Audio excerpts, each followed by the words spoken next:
Same as that Stephen Hawking, lazy.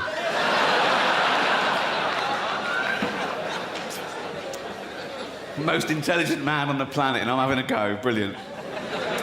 Most intelligent man on the planet, but not such a good judge of character. Happily married. Kids. Nurse. And now, according to some, my lawyers have told me to say,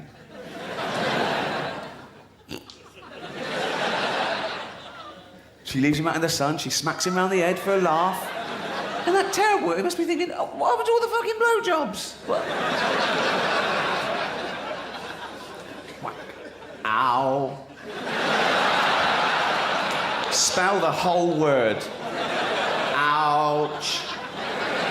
But there's no evidence. The charges were dropped. So that's not how he got the cuts and bruises. It's probably all the skateboarding he does.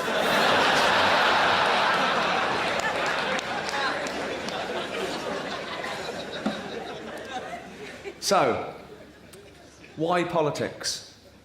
Because I want to give something back to society. Fuck off, I do. You don't know. And I can't enjoy this life when I see injustice, suffering, inequality. And I want to live and die, if necessary, by the morals I hold dearly, like Martin Luther King and Gandhi and Ben Elton. People have a problem with Ben Elton now. They think he's sort of sold out all his principles and just made as much money as he could, and he's just an annoying little twat. That may be the case, but they never have a go at Gandhi, do they? That's what I'm here. No, that's what I'm here for. A bit of balance. Never mind having a go at Ben Elton. What about Gandhi? He could be annoying. Couldn't he? I'll tell you a story about Gandhi. True story. When he came to England in 1930 summer, I haven't looked it up. It would have taken 30 seconds. I can't be bothered. I'll have it ready for tomorrow. Right. It was 1930 something, and fuck it. He got off the plane. Pretty sure it was a plane. Heathrow. Terminal 1. And he gets off. Like, oh God, Mahatma Gandhi in our little country, surrounded by journalists, photographers. They couldn't believe their luck. And one little journalist went, "Mr. Gandhi," respectful like, said, "Mr. Gandhi, what do you think of Western civilization?" And Gandhi said, "I think it would be a good idea." Ooh, you sarky. For someone who doesn't want to get into a fight, he's a little bit... Honey? Okay, now. And what happened to sarcasm being the lowest form of wit? Oh, no, highest form of wit when Gandhi says it. If I'd have been that reporter, I'd have said, "Oh, very good, I'm not putting that." I'll ask you again. What do you think of Western civilization? I told you, I think it would be a good idea. All right, OK. I'm taking back your degree from London University. Oh, and your National Health specs. What do you think of it now, Mr. Magoo? Yeah. Sarky bastard.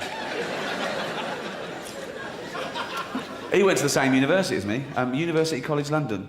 And I think it was there where I turned away from politics, because I'd been interested, sort of, you know, all my life, particularly at 15, 16, 17, becoming politicised, hanging out in the sixth form and discussing communism and stuff. And I do things like, I used to sell anti-Nazi League badges and collect for the miners, because it was noisy, mainly. And I even had that poster of Che Guevara on my wall at home to annoy my mum. It backfired. She thought it was Robert Lindsay. And then, when I got to college, there were people better at that than me. Do you know what I mean? There were people that really meant it, and I was thinking, oh God, was I like that? I'll give you an example. I did philosophy, and after a few weeks, you had to choose your options for the 3 years. And compulsory subjects were logic and Greek philosophy, and you had to choose about 6 others. And I chose philosophy of science, philosophy of mind, morality. And there was a Marxism option. And I thought, that'd be great, I've always been interested in that, and I could do it. And it was only a small department, 25 people, and the tutors were all out, and you had to queue up and tick the thing you wanted. And I looked over at the queue for Marxism, and there were 10 people in this queue. 3 of them were wearing berets. And I thought, God, I can't spend 3 years in a room with what I used to call at the time, cunts.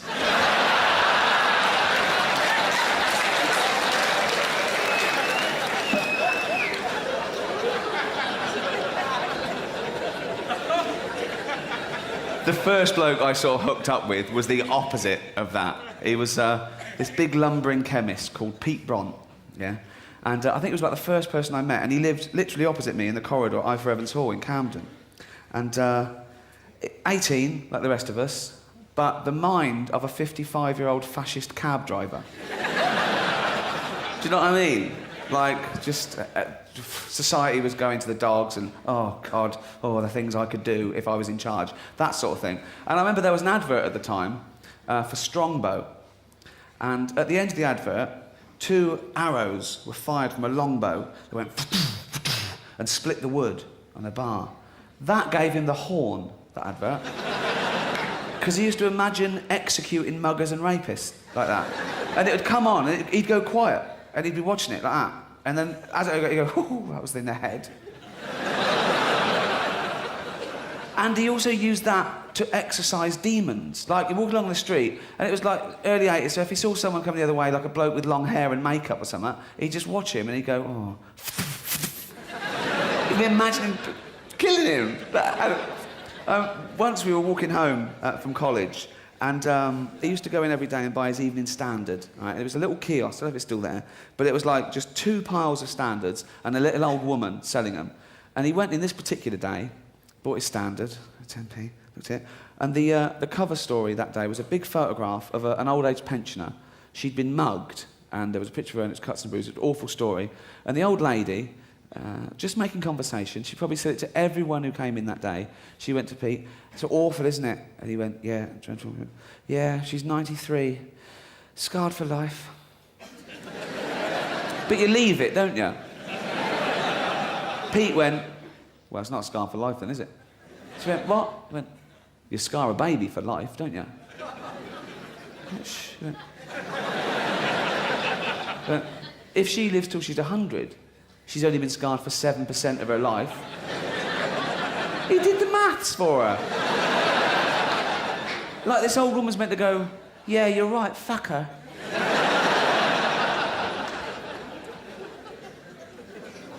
But politics starts at an early age. You don't need to go to college to be exposed to politics. I think it starts from year 0, you know. It's in little sayings and songs, nursery rhymes, fables. They're charged with morality for kids. And I remember I must have been as young as sort of 6 or 7, because it was infant school. And the first Monday of every month, the deputy headmaster used to do a fable at assembly, and it was his best day, okay? Now, he used to make it last about half an hour to 40 minutes, and he thought he was Peter Ustinov. And looking back, I think all the other teachers were going, look at that fucking wanker showing off to 6-year-olds. He'd take his shoes off as well, yeah. And I'll tell one that he told, a fable, okay? It was the fable of the 2 mice, the lazy mouse and the industrious mouse. All through the summer, there was lots of berries on the trees, the sun was shining, it was lovely and warm. The lazy mouse would be eating berries off the tree, taking a bite, throwing it away, there was loads, right? The industrious mouse, he'd have a berry, sure.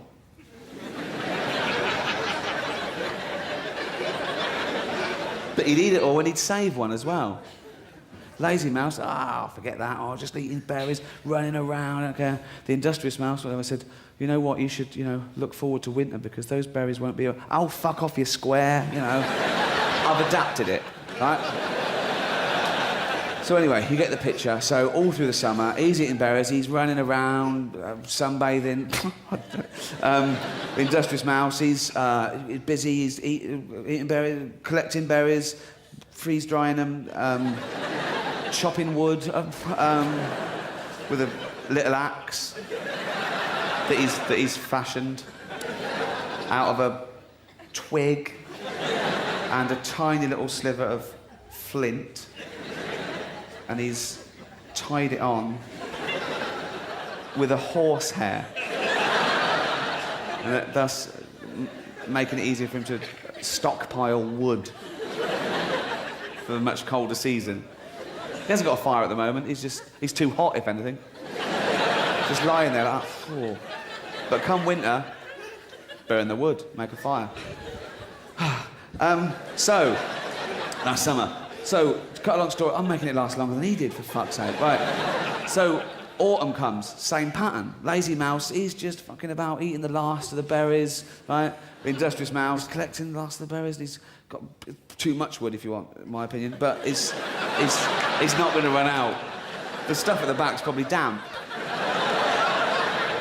Circulate it.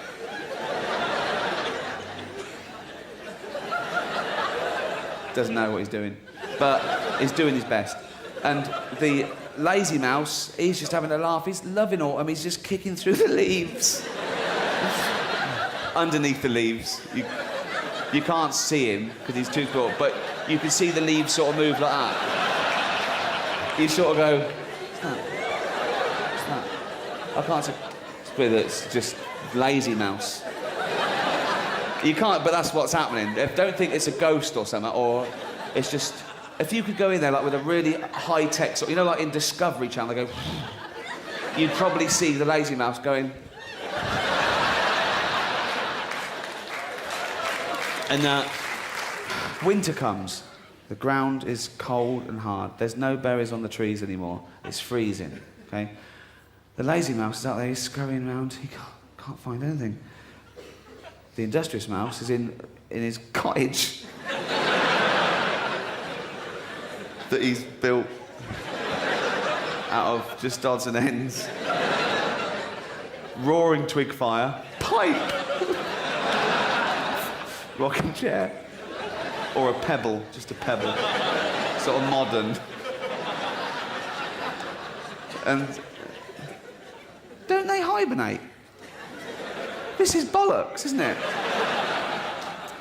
These mice didn't, anyway. So he's there, and there's a knock at the door. He thinks, who's that?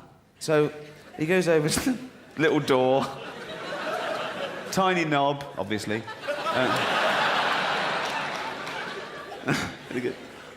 What do you want? It's obvious what he wants, isn't it? And he goes, oh, well, it's cold, and I'm hungry, and there's... Well... Definitely smokes now, right? That's not my porn mag, right? He goes, well, I did warn you, didn't I? Yeah. Never mind. Come on in and share with me. Where's the moral there? What is the moral of that tale? Fuck around, do what you want, then scrounge off a do-gooder. It's a terrible lesson for kids. Most of the kids in my class kept that up.